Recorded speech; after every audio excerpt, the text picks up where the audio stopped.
Hello students, আমার YouTube channel study with মিঠুতে তোমাদের সবাইকে স্বাগত। আমি তোমাদের মিঠু ম্যাম। আজকে প্রথম শ্রেণীর সহজ পাঠের ষষ্ঠ পার্ট 2 নিয়ে চলে এসেছি। এই ভিডিওতে আমরা ষষ্ঠ পার্টে যে কবিতাটা রয়েছে সেই কবিতাটা নিয়ে আমরা আলোচনা করব। এর আগের ভিডিওটা ছিল প্রথম শ্রেণীর সহজ পাঠ ষষ্ঠ পার্ট 1। সেখানে ষষ্ঠ পাঠে যে গল্পটা রয়েছে সেই গল্পটা নিয়ে আমরা আলোচনা করেছিলাম। আর এইটা হচ্ছে ষষ্ঠ পার্ট 2। এখানে ষষ্ঠ পাঠে যে কবিতাটা রয়েছে সেই কবিতাটা নিয়ে আমরা আলোচনা করব। এরপরে প্রশ্ন উত্তরের ভিডিও আসবে। তাহলে প্রথম শ্রেণীর সহজ পাঠের ষষ্ঠ পাঠে যে কবিতাটা রয়েছে সেই কবিতাটা কি রয়েছে চলো দেখে নেওয়া যাক। আমি এখানে পড়ছি, আমার সাথে সাথে তোমরাও বই দেখে দেখে পড়ো। এসেছে শরৎ, হিমের পরশ লেগেছে হাওয়ার পরে, সকাল বেলায় ঘাসের আগায় শিশিরের রেখা ধরে। আমলকি বন কাঁপে যেন তার বুক করে দুরু দুরু, পেয়েছে খবর পাতা খসানোর সময় হয়েছে শুরু। শিউলির ডালে ডালে কুড়ি ভরে এলো, টগর ফুটিল মেলা, মালতী লতায় খোঁজ নিয়ে যায় মৌমাছি দুই বেলা। গগনে গগনে বর্ষণ শেষে মেঘেরা পেয়েছে ছাড়া, বাতাসে বাতাসে ফেরে ভেসে ভেসে নাই কোনো কাজে তারা। দিঘি ভরা জল করে ঢল ঢল, নানা ফুল ধারে ধারে, কচি ধান গাছে ক্ষেত ভরে আছে, হাওয়া দোলা দেয় তারে। যেদিকে তাকাই সোনার আলোয় দেখি যে ছুটির ছবি, পুজোর ফুলের বনে ওঠে ওই পূজার দিনের রবি। তাহলে তোমাদের প্রথম শ্রেণীর সহজ পাঠের ষষ্ঠ পাঠে কবিতাটা এইটাই রয়েছে। এটাই ষষ্ঠ পাঠের কবিতা, সহজ পাঠের প্রথম শ্রেণী। তো এখন আমরা কবিতাটা পড়লাম, এবার কবিতাটাতে কি বলা হয়েছে সেই বিষয়ে আমরা বিস্তারিতভাবে আলোচনা করব। তাহলে চলো দেখে নেওয়া যাক যে কবিতাটাতে কি বলা হয়েছে। এসেছে শরৎ, হিমের পরশ। শরৎ হচ্ছে কি? শরৎ হচ্ছে একটা কাল, ঠিক আছে? গ্রীষ্ম, বর্ষা, তারপরে শরৎকাল আসে। শরৎকালে হিমের পরশ। শরৎকাল হচ্ছে একটা শীতকাল, মানে শীতকাল আসার আগের সময়টাকে বলা হচ্ছে শরৎকাল। তখন হিমের পরশ, তখন থেকেই মানে বর্ষা যেই চলে যায়, শরৎকাল যেই পড়ে যাবে, হিম পড়তে শুরু করে দেবে। মানে ঠান্ডা আসছে আসছে এরকম একটা ব্যাপার, হিম পড়তে শুরু হয়ে যাবে। লেগেছে হাওয়ার পরে, মানে পরশ মানে কি? পরশ মানে হচ্ছে ছোঁয়া। হিমের পরশ মানে হিম সবে পড়তে শুরু করেছে, হাওয়ার পরে মানে ঠান্ডা একটা হাওয়া বইছে, রাত্রিবেলা হিম পড়ছে, এরকম একটা ব্যাপার। শরৎকাল এসেছে বলে। সকালবেলায় ঘাসের আগায় শিশিরের রেখা ধরে। সকালবেলা ঘাসের আগায় শিশির দেখা যাচ্ছে। সকালবেলা মানে শীতকালে ভোরবেলা উঠবে, ভোরবেলা উঠে দেখবে ঘাসের ওপরে জলের ফোঁটা দেখতে পাবে, সেটাকে বলা হয় শিশির। সকালবেলায় ঘাসের আগায় শিশিরের রেখা ধরে, মানে শিশিরের রেখা দেখা যাচ্ছে। যেহেতু শীতকাল আসছে, শরৎকাল পড়ে গেছে, সেই জন্য শিশিরের রেখা দেখা যাচ্ছে, ঠিক আছে? আমলকি বন কাঁপে যেন তার বুক করে দুরু দুরু। আমলকি বন সেটা কি করছে? কাঁপছে। আমলকি বন কাঁপছে যেন তার বুক করে দুরু দুরু। এটা মানে কল্পনা করা হয়েছে যে আমলকি বন কাঁপছে যেন তার বুকটা দুরু দুরু করছে, মানে ভয় পাচ্ছে। কি জন্য ভয় পাচ্ছে? পেয়েছে খবর পাতা খসানোর সময় হয়েছে শুরু। শরৎকাল যেই পড়ে যায়, শরৎকাল থেকে আস্তে আস্তে যে গাছের যে পুরনো পাতা, সেই পাতাগুলো ঝরতে শুরু করে।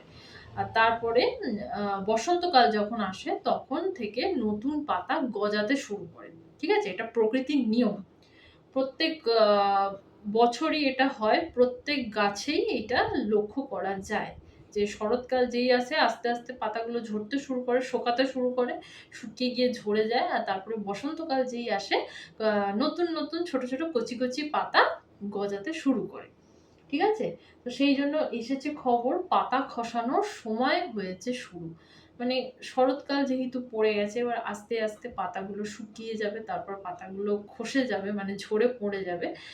সেই জন্য আমলকি বনের খুব মানে ভয় লাগছে, আর তার বুকটা দুরু দুরু করছে। মানে এটা কল্পনা, কবির এটা কল্পনা, কবি এটা মানে আমাদের কবিগুরু রবীন্দ্রনাথ ঠাকুর এটা কল্পনা করেছেন, ঠিক আছে? তারপরে বলছে শিউলির ডালে কুড়ি ভরে এলো, টগর ফুটিল মেলা। শিউলি ফুল কখন ফোটে? দুর্গাপুজোর সময়। দুর্গাপুজোর সময় দেখবে শিউলি গাছে শিউলি ফুল ফুটেছে। অন্য কোনো সময় কিন্তু শিউলি ফুল তোমরা দেখতে পাবে না। ওটা দুর্গাপুজোর সময় শরৎকালেই ওটা ফোটে। তাহলে শিউলির ডালে কুড়ি ভরে এলো টগর ফুটিল মেলা। যেহেতু মানে পুজো আসছে, শরৎকাল পড়ে গেছে, দুর্গাপুজো যেহেতু আসছে, সেই জন্য শিউলি গাছে শিউলি ফুল ফুটতেও দেখা যাচ্ছে। টগর ফুটিল মেলা, টগরও প্রচুর ফুটেছে। টগর ফুল কিন্তু 12 মাস ফোটে, শীতকালে একটু কম ফোটে, কিন্তু টগর ফুলটা 12 মাস ফোটে। একটু কম বেশি হয়, কিন্তু টগর ফুলটা 12 মাস ফোটে। সেই জন্য বলেছে টগর ফুটিল মেলা। শিউলি ফুলও ফুটেছে, শিউলি ফুলের সাথে সাথে টগর ফুলও প্রচুর ফুটেছে। ঠিক আছে।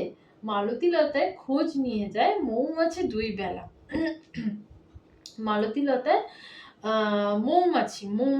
মৌমাছির কাজ কি? মৌমাছির কাজ হচ্ছে ফুলে বসে ফুলের মধু খাওয়া, মৌমাছির কাজ। তো নতুন নতুন ফুল ফুটছে যেহেতু, তো মৌমাছিদেরও আনন্দ হচ্ছে যে নতুন নতুন ফুল ফুটেছে, তাহলে সেই ফুলে যাব, গিয়ে ফুলের মধু খাবো, ওদেরও আনন্দ হচ্ছে।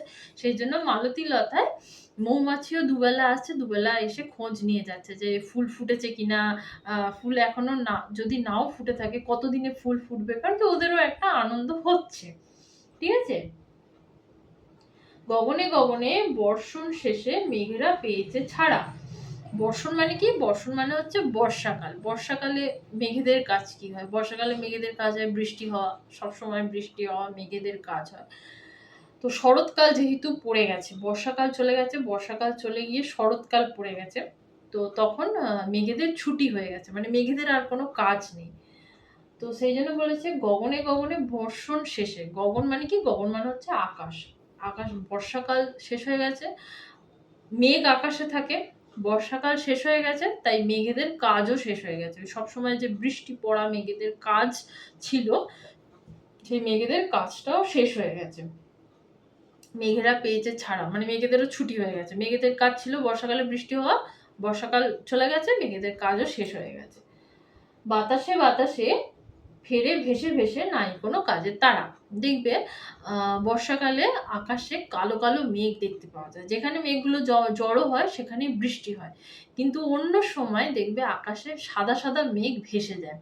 তো সেই জন্য বলেছে বাতাসে বাতাসে ফেরে ভেসে ভেসে, মানে আকাশে দেখা যাচ্ছে যে মেঘগুলো ভেসে যাচ্ছে, কিন্তু ওদের কাজের কোনো তাড়া নেই। মানে ওরা যাচ্ছে তো যাচ্ছে, ওদের কাজের কোনো তাড়া নেই। ওদের মানে একটা জায়গায় জড়ো হতে হবে, জড়ো হয়ে বৃষ্টি নামতে হবে, বর্ষা হতে হবে, এরকম কোনো কাজের তাড়া নেই। সেই জন্য তারাও মানে নিজেদের মতো যাওয়া আসা করছে, তাদের কাজের কোনো তাড়া নেই। ঠিক আছে। তারপরে বলেছে দিঘি ভরা জল করে ঢল ঢল, নানা ফুল ধারে ধারে। ঠিক আছে। দিঘি ভরা জল, দিঘি, দিঘি হচ্ছে একটা জলাশয়, সেখানে জল করে ঢল ঢল, মানে পুরো জল ভর্তি হয়ে আছে, জল ভর্তি হয়ে গিয়ে ঢল ঢল করছে। নানা ফুল ধারে ধারে, মানে নানান দিঘির ধারে ধারে নানান ছোট ছোট ফুল গাছ হয়ে আছে, আবার তার মধ্যে আবার ছোট ছোট ফুলও হয়েছে। সেই জন্য বলছে নানা ফুল ধারে ধারে। কচি ধান গাছে ক্ষেত ভরে আছে, হাওয়া দোলা দেয় তারে। একটা শরৎকালে কচি ধান দেখতে পাওয়া যায়। কচি ধানের রং সবুজ রঙের হয়, কচি ধান দেখতে পাওয়া যায়। তো তারপরে শরৎকালে সেটা দেখতে পাওয়া যায়। বর্ষাকালে ধান গাছ বসানো হয়, আর বর্ষা শেষ হওয়ার সাথে সাথে যখন শরৎকাল আসে তখন ধানগুলো কচি কচি হয়ে যায়, মানে কচি কচি ধান হয়ে যায়, সবুজ রঙের দেখতে পাওয়া যায় ধান ক্ষেতগুলো। তারপরে আস্তে আস্তে ধানটা পাকবে, তারপর সেটা সবুজ থেকে হলুদ হবে, তারপর ধান ভেঙে সেখান থেকে চাল হবে। সেই জন্য বলছে কচি ধান গাছে ক্ষেত ভরে আছে, মানে ক্ষেতটা পুরো সবুজ হয়ে আছে, মানে কচি যেহেতু সেই জন্য সবুজ হয়ে আছে। হাওয়া দোলা দেয় তারে, হাওয়া দিচ্ছে আর ধান গাছগুলো সেরকমই দুলছে। ঠিক আছে।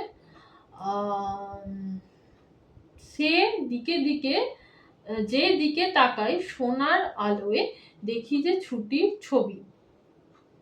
যেদিকে তাকাই সোনার আলোয় দেখি যে ছুটির ছবি, মানে যেদিকেই তাকাচ্ছি সেদিকেই দেখতে পাচ্ছি ছুটির ছবি। ছুটি, ছুটি কিসের ছুটি? না দুর্গাপুজোর ছুটি। দুর্গাপুজো যেহেতু আমাদের প্রধান উৎসব, দুর্গাপুজো এলে আমরা সব থেকে বেশি আনন্দিত হই।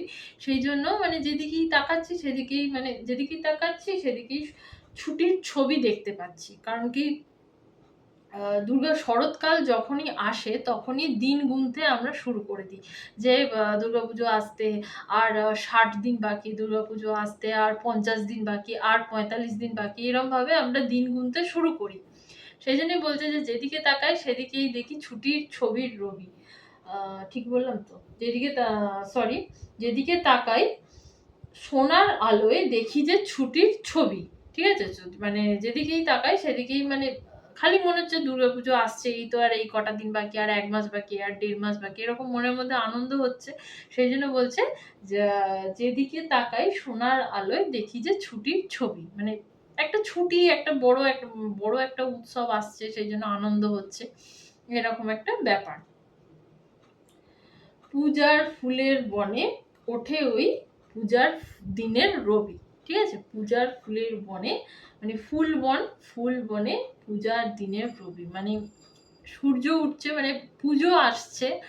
আর ষষ্ঠী, দুর্গাপুজোর ষষ্ঠী থেকে আমাদের পুজো শুরু হয়। আর ষষ্ঠীর দিন এরকম সূর্য উঠছে, সূর্যটাকে দেখে মানে ভালো লাগছে যে আজকে দুর্গাপুজো, আজ থেকে দুর্গাপুজো শুরু। হ্যাঁ, এই কথাটা চিন্তা করে মানে মনের মধ্যে একটা আনন্দ হচ্ছে, সেই জন্য বলছে।